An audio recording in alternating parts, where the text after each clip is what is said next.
আসসালামু আলাইকুম। আজ আমি বানিয়ে দেখাবো 2 পিস মাছ আর ঘরে থাকা অল্প উপকরণ দিয়ে কিভাবে আপনারা বানিয়ে নিতে পারবেন খুবই মজাদার ফিশ কাবাব রেসিপি। কি ভাবছেন আমি এখানে মুড়ি কেন নিয়েছি? তো দেখতে থাকুন আমার আজকের রেসিপি। ফার্স্টে আমি চুলায় একটা ফ্রাই প্যান বসিয়ে দিয়েছি। প্যানটা হালকা গরম হয়ে এলে দিয়ে দিচ্ছি সামান্য পরিমাণ সয়াবিন তেল।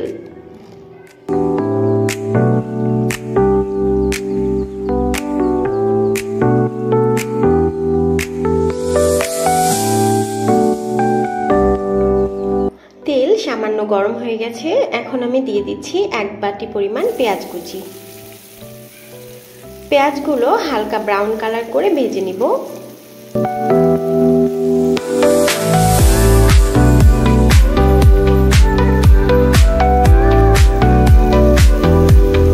পেঁয়াজগুলো ব্রাউন কালার হয়ে গেছে, এখন আমি কড়াই থেকে পেঁয়াজগুলো উঠিয়ে নিচ্ছি। এই পর্যায়ে আমি চুলাটা অফ করে দিয়েছি।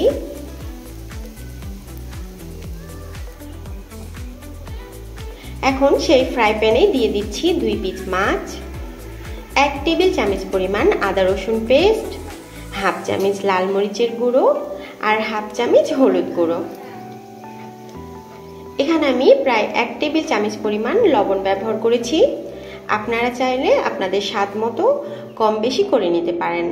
আমার সব মশলা দেওয়া শেষ, এখন এখানে অ্যাড করব হাফ কাপ পরিমাণ পানি। পানিটা দিয়ে মাছের সাথে মশলাগুলো নেড়েচেড়ে মিশিয়ে নিচ্ছি। এখন একটা ঢাকনা দিয়ে ঢেকে চুলার আঁচ মিডিয়ামে রেখে অপেক্ষা করব পানি শুকানো পর্যন্ত। এখন আমি যে মুড়িগুলো নিয়েছিলাম সেগুলো একটা ব্লেন্ডারে দিয়ে মুড়িগুলোর পাউডার বানিয়ে নিয়েছি। এই পাউডারগুলো আমার পরবর্তীতে কাজে লাগবে। মুড়িগুলো ব্লেন্ড করা শেষ, মাঝখানে একবার ঢাকনা চেড়ে মাছগুলো নেড়ে দিয়েছি। এ পর্যায়ে মাছের পানিগুলো অনেকটাই শুকিয়ে এসেছে। আবারও খুব ভালোভাবে নেড়ে চেড়ে মাছগুলো উল্টিয়ে দিচ্ছি। আরও কিছুক্ষণ চুলার জাল দেওয়ার পর দেখুন মাছের পানি একদম প্রায় শুকিয়ে এসেছে। এখন মাছগুলো আমি উঠিয়ে নিব। দেখুন মাছগুলো আমার কি সুন্দর কুক হয়ে গেছে। এখন আমি এগুলো অন্য একটা বাটিতে উঠিয়ে নিচ্ছি। মাছগুলো ঠান্ডা হয়ে এলে খুব ভালোভাবে মাছের ভেতরের কাঁটাগুলো বেছে নিতে হবে। মাছগুলোর কাঁটা পরিষ্কার করা হয়ে গেছে। এখন এখানে আমি আরো কিছু মশলা অ্যাড করব। দিয়ে দিচ্ছি সামান্য পরিমাণ চিলি ফ্লেক্স। আপনারা ঝাল বেশি খেলে বেশি করে দিতে পারেন। আর আগে থেকে যে পেঁয়াজটা ভেজে রেখেছিলাম সেটা দিয়ে দিলাম। একটা টমেটো আমি ব্লেন্ড করে নিয়েছি, এটা স্বাদ বাড়ানোর জন্য দিলাম। আপনারা চাইলে স্কিপ করতে পারেন, বা টমেটো অ্যাড করলে টেস্টটা অন্যরকম হয়। তারপরে আমি দিয়ে দিলাম ঘরে বানানো গরম মশলা গুঁড়ো। এখন আমি দিয়ে দিচ্ছি ময়দা। এখানে আমার প্রায় 1 কাপ ময়দা লেগেছে। এখন সবকিছুকে খুব ভালোভাবে মেখে নিচ্ছি।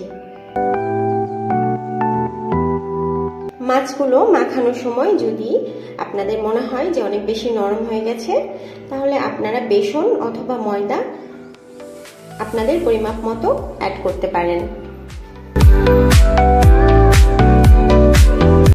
এখন ফিশ এর যে মিক্সচারটা আমি বানিয়ে রেখেছিলাম সেখান থেকে অল্প অল্প করে নিয়ে কাবাবের শেপ দিয়ে নিচ্ছি। দেখতেই পাচ্ছেন একটা কাবাবের শেপ দেওয়া আমার হয়ে গেছে। এখন ফার্স্টে ডিমের যে মিক্সচারটা বানিয়ে রেখেছিলাম কাবাবটা সেখানে ভালোভাবে চুবিয়ে নিচ্ছি। তারপর ডিম থেকে উঠিয়ে মুড়ির যে মিক্সচারটা আমি বানিয়ে রেখেছিলাম সেখানে কাবাবটা খুব ভালোভাবে মিক্স করে নেব। এক্ষেত্রে আপনারা হাতও ব্যবহার করতে পারেন, আবার চামচ দিয়েও মাখিয়ে নিতে পারেন। এভাবে সবগুলো কাবাব আমি বানিয়ে নিয়েছি।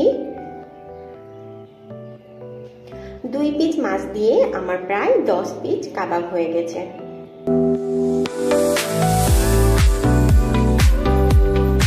এখন কাবাবগুলো ভেজে নেবার জন্য ফ্রাই প্যানে অল্প তেল দিয়ে দিলাম।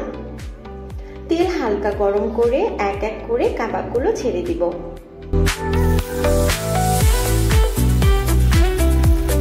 চুলার আঁচ লো টু মিডিয়ামে রেখে কাবাবগুলো ভাজতে হবে। এক পাশ ভাজা হয়ে গেলে কাবাবগুলো উল্টিয়ে দিচ্ছি। সবগুলো কাবাব ফ্রাই করা হয়ে গেছে। এখন উঠিয়ে একটা টিস্যু পেপারের ওপর রেখে দিব।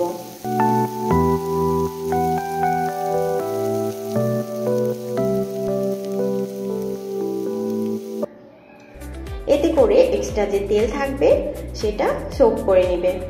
এমনিতেও মুড়ি দিয়ে ফোল্ড করার কারণে কাবাবগুলো ফ্রাই করতে খুব বেশি তেলের প্রয়োজন হয়নি।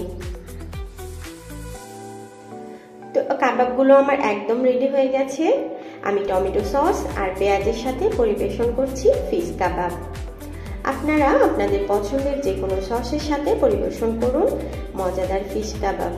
আমি তো আর লোভ সামলাতে পারছি না, আপনারাও চটপট বানিয়ে দিন আর খেয়ে কমেন্ট করুন যে কেমন হয়েছে। সত্যি এত মজা যে বাচ্চা বুড়ো সবাই পছন্দ করবে। যারা মাছ খেতে পছন্দ করে না তাদেরকে বানিয়ে দিতে পারেন, তারা একদম বুঝতেই পারবে না যে এটা মাছের তৈরি কাবাব। তো আমার আজকের ভিডিও যদি ভালো লাগে তাহলে আমার চ্যানেলটা লাইক, কমেন্ট অ্যান্ড সাবস্ক্রাইব করে পাশেই থাকবেন। আজ এখানে শেষ করছি। আল্লাহ হাফেজ।